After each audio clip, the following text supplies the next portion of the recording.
शंभूराजे तर आता यायचंच कमी झाले। या दोघांना पोलिसांनी उचलून बाजूला केलं। पालकमंत्री ते शंभूराजे त्यांना पण उचलून बाजूला केलं, तरी खुर्चीसाठी खाली माना घालून सरकारमध्ये तुम्ही बसलेला आहात। शंभूराजेंच्या हाताला लागलेलं ते सारखा हात दाखवायचे मधल्या काळात, आता जरा बंद झाले। वरून जरा दम दिल्यावर बहुतेक हात खाली घेतलेला आहे। पोलिसांचा वापर एवढा, मी माझ्या 40 वर्ष आता होतील ही टर्म पूर्ण तुम्ही करायची संधी मला दिली तर। रेटायला आम्ही फार वर्ष राज्य केले, लोकांना योग्य वाटेल एवढंच रेटावं, हे जरा जादा रेटारेटी चालली आहे। पक्ष भिक्ष फोडण्याचं जरा थोडं पेंडिंग ठेवावं पाहिजे, तर नंतर फोडा। मुख्यमंत्र्यांनी विचारलं पाहिजे त्यांना, तुकाराम मुंडेंना, की कोणाचं नाव त्यांनी घेतलं।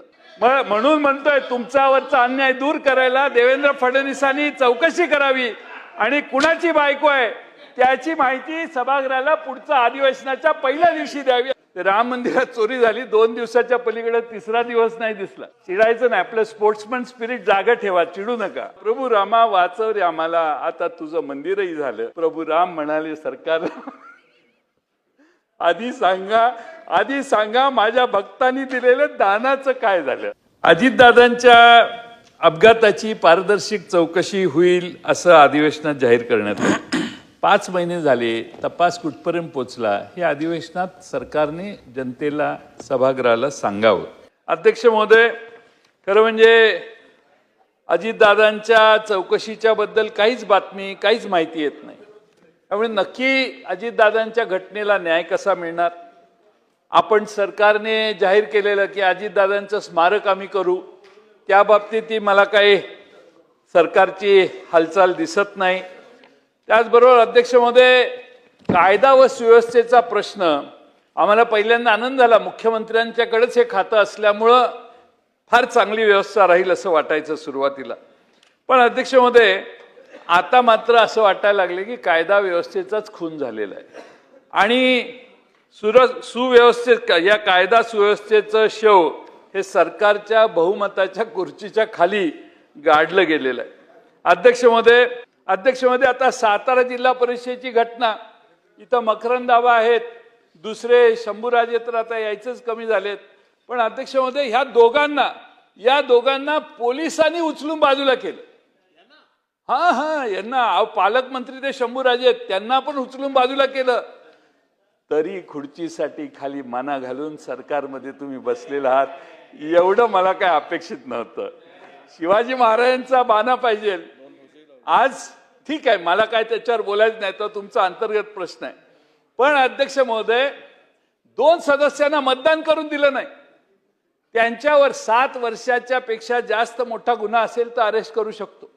त्यांच्यावर किरकोळ खोटे गुन्हे दाखल केले, हे सांगतायत खोटा गुन्हा आहे म्हणून, तरी देखील त्या दोघांना मतापासून वंचित करून जिल्हा परिषदेचा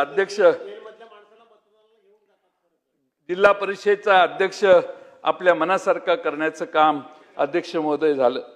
अध्यक्ष महोदय, मंत्र्यांच्यावर हल्ले करणं, मंत्र्यांना धक्काबुक्की करणं, हे ते शंभूराजेंच्या हाताला लागलेलं ते सारखा हात दाखवायचे मधल्या काळात, आता जरा बंद झाले। वरून जरा दम दिल्यावर बहुतेक हात खाली घेतलेला आहे। पण अध्यक्ष महोदय, पोलिसांची मजल एवढी, पोलिसांचा वापर एवढा, मी माझ्या 40 वर्ष आता होतील ही टर्म पूर्ण तुम्ही करायची संधी मला दिली तर। 40 वर्षात असं मी कधी बघितलं नव्हतं।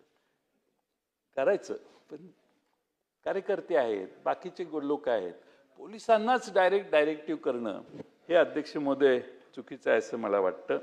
अध्यक्ष महोदय, आता कुणी घोषणा केली, आंदोलन केलं तर अध्यक्ष महोदय आता तडीपारीची डायरेक्ट कारवाई होते।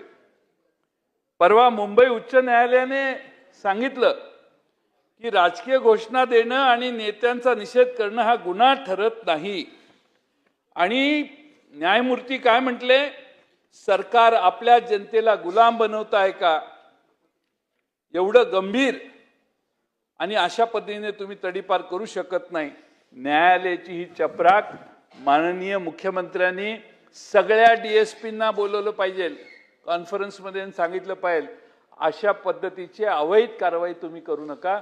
चुकीच्या न्यायानं पद्धतीनं रेटायला आम्ही फार वर्ष राज्य केले, लोकांना योग्य वाटेल एवढंच रेटावं. हे जरा जादा रेटारेटी चालली आहे असं माझं मत आहे. आणि म्हणून पोलिसांच्यावर ज्या शेरा आहेत त्याची गांभीर्य गृहमंत्र्यांनी घ्यावं. अध्यक्ष महोदय, खरं म्हणजे आपल्याला डोंबिवलीतील शास्त्री नगर रुग्णालयात काय घडलं? नगरसेवक रुग्णालयात घुसला, डॉक्टरांना मारलं, महिला डॉक्टरांना धक्काबुक्की केली, रुग्णालयात दुडगुस. आता लोकप्रतिनिधी जर हातात कायदा घेणार असतील तर नागरिकांनी काय करायचं? डॉक्टर दिवस रात्र रुग्णसेवा करतात आणि अशा प्रकारे जर त्यांच्यावरच हात उचलला जात असेल, दुसरी आयुध आहेत ना, दुसरे मार्ग आहेत डॉक्टरांना चुका दाखवण्यासाठी. आणि म्हणून अध्यक्ष महोदय, महाराष्ट्रातला कोणताही डॉक्टर आता सुरक्षित राहिलेला नाही. लोकप्रतिनिधी असलं म्हणजे आपण कायद्यापेक्षा मोठं असतो असं समजूत जर कुणाची असेल तर माझी मुख्यमंत्र्यांना विनंती आहे की महाराष्ट्राची आपण मुख्यमंत्र्यांनी सांगितलेलं महाराष्ट्राला बदनाम करणाऱ्यांना सोडणार नाही. या नगरसेवकांनी महाराष्ट्राला बदनाम केलं महिला डॉक्टरांच्यावर हात उगारून. आणि म्हणून त्यांचं सदस्यत्व मुख्यमंत्र्यांनी रद्द करावं. उत्तराच्या भाषणात त्यांनी हे रद्द केलं तर आम्ही त्यांचं जे स्टेटमेंट आहे महाराष्ट्राला बदनाम करणाऱ्याला आम्ही सोडणार नाही ते खरं आहे असं आम्ही समजू. आणि म्हणून माझी विनंती आहे की ह्या पाजी नगरसेवकावर त्यांनी ॲक्शन घ्यावी. अध्यक्ष महोदय, आता नेरळमध्ये MD मेफेड्रॉन संपूर्ण राज्य हादरलं. अंमली पदार्थाचं रॅकेट उघड झालं. हे पदार्थ तयार होतात, साठवले जातात, राज्यभर पोचतात, प्रशासनाला त्याची माहिती नसते. जरा इकडं तिकडं झालं तर मुख्यमंत्र्यांचं इंटेलिजन्स लगेच त्यांना कळवतं की भास्करराव जाधव कुणाला जाऊन संध्याकाळी भेटले म्हणून. एवढं सेन्सिटिव्ह नेटवर्क पोलिसांचं महाराष्ट्रात आहे. मी उदाहरण भास्करराव नाही, कुणाला जात नाहीत भेटायला ते, पण उदाहरण सांगितलं मी. एवढं सेन्सिटिव्ह. आणि एकदा मनात आणलं पोलिसांच्या की अमित चाटम फार जोरात पोलीस काम करतात, पण ड्रग मासून मिळणारं उत्पन्न हा एक सोर्स ऑफ इन्कम झालेला आहे. मी मगाशी सांगितलं तसं. आणि म्हणून या पोलिसांची नाकेबंदी मुख्यमंत्र्यांनी रस घेऊन करावी. पक्षभिक्ष फोडण्याचं जरा थोडं पेंडिंग ठेवावं पाहिजे, तर नंतर फोडा, पण आधी ह्या अंमली पदार्थांच्यावर अंमल आज करावं अशी माझी विनंती आहे. आणि त्यासाठी आपण नक्की काही काम करा. अध्यक्ष महोदय, तुकाराम मुंडेने अलीकडे नामांकित दूध डेअरीवाले बोलून घेतले. पुण्यात मला वाटतं मीटिंग झाली असेल त्यांच्या ऑफिसला. सर्व दूध डेअरीवाले आले. तुकाराम मुंडेंनी सांगितलं चुकीच्या लोकांचं दूध, तुम्ही चुकीचं दूध घेऊ नका. इथं डेअरीवाल्यांनी जाहीर सांगितलं त्या मीटिंगमध्ये की बीडच्या कोणा एका आमदाराची बायको आम्हाला दम देते आणि दूध घ्यायला लावते. मुख्यमंत्र्यांनी विचारलं पाहिजे त्यांना, तुकाराम मुंडेंना, की कोणाचं नाव त्यांनी घेतलं. मोठमोठ्या कंपन्या ज्या आहेत त्या कंपन्या म्हणतात की आम्हाला खराब दूध घेण्याचा दबाव येतो. मग एक लेट्सअप नावाचं चॅनल आहे, त्यांनी बातमी लावली की आमदारांच्या बायकोने दबाव टाकला खराब दूध घेण्यासाठी, आणि त्यांनी बातमी लावली. त्याच्या संपादकाला फोन आमदारांच्या बायकोचा, धमकी दिली. ह्याची चौकशी झाली पाहिजे. अध्यक्ष महोदय, हे काय चाललंय राज्यामध्ये? किती कॉन्फिडन्स, ओव्हर कॉन्फिडन्स. म्हणजे आपल्याला कुणाचा तरी आशीर्वाद आहे. बसा बसा बसा बसा, बोला. म्हणून म्हणतोय तुमच्यावरचा अन्याय दूर करायला देवेंद्र फडणवीसांनी चौकशी करावी आणि कुणाची बायको आहे त्याची माहिती सभागृहाला पुढच्या अधिवेशनाच्या पहिल्या दिवशी द्यावी अशी माझी त्यांची मागणी आहे. अध्यक्ष महोदय, चोर मचाए शोर असं होऊ नये.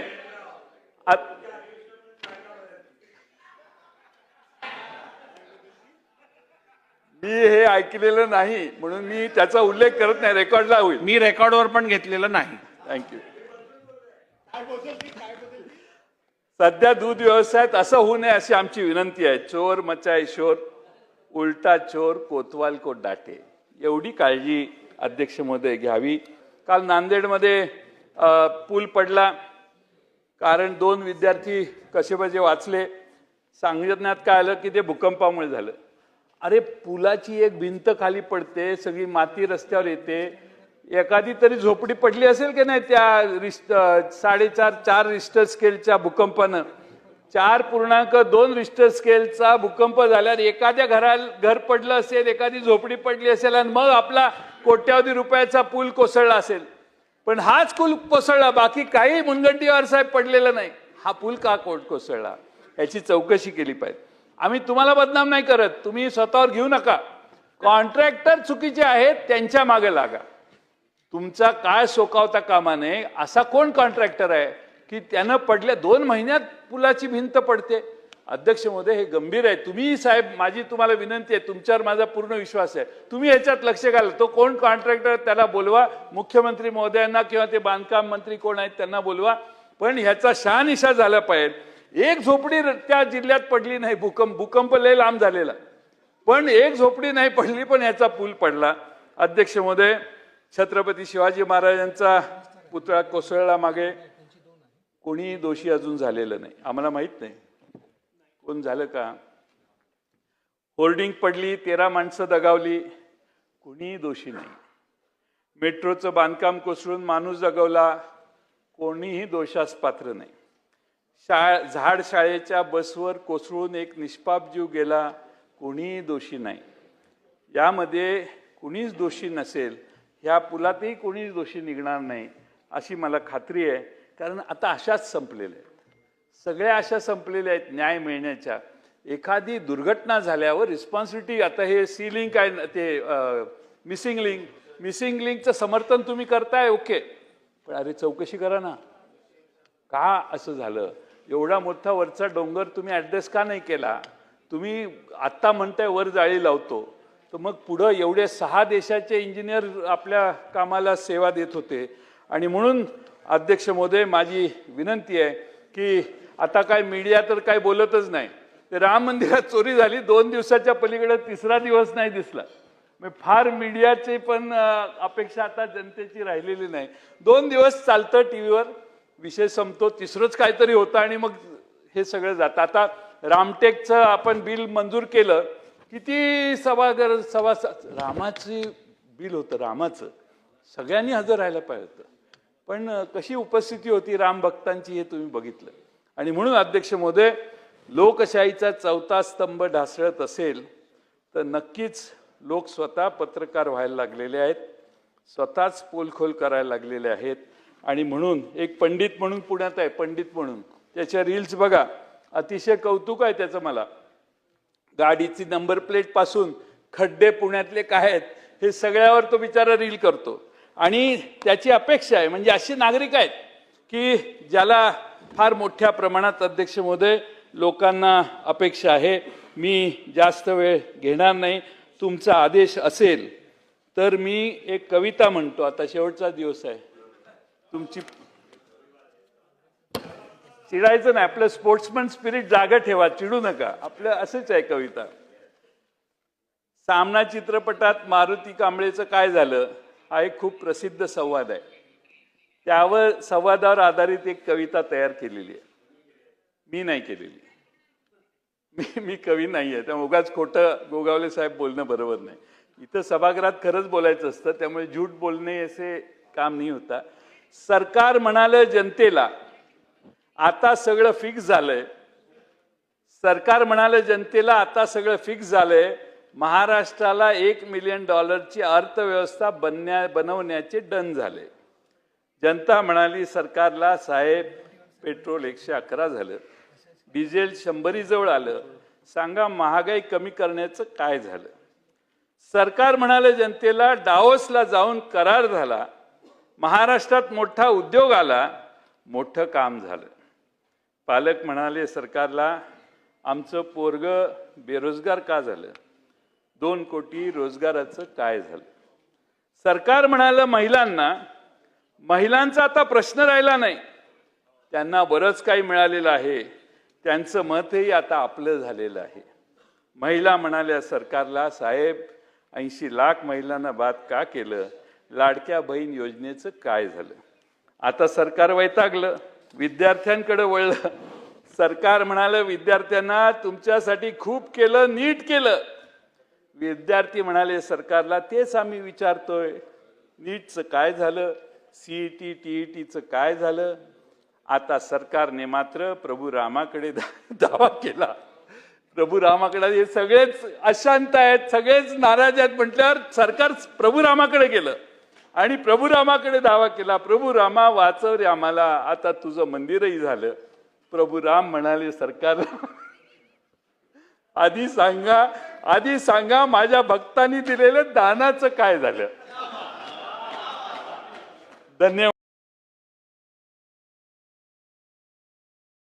धन्यवाद.